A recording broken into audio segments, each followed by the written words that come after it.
All right, this is the selector jack. We're going to demonstrate how to change a selector jack.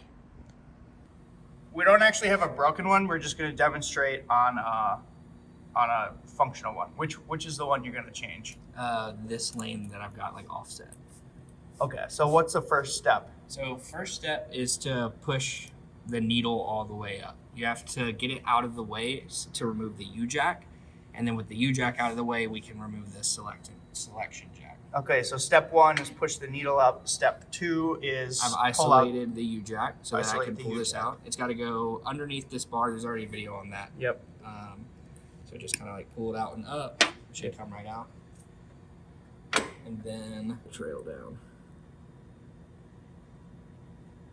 I think it's that one.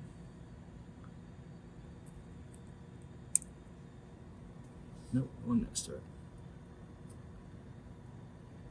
Okay, so you put the selector jack up.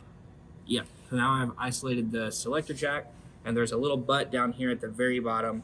This has to be pushed under these two bars, and then it just pops right out. All right, let's see it.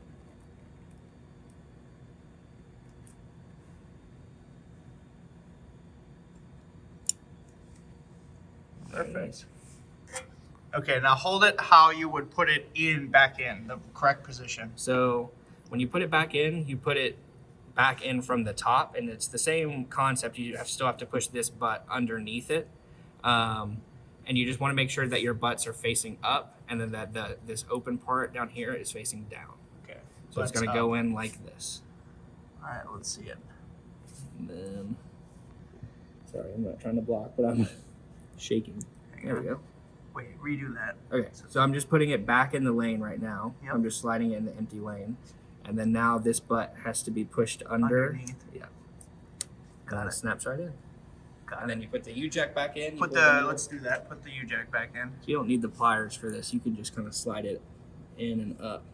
And then when you pull the needle back down, it pops the U-jack back into place. Perfect.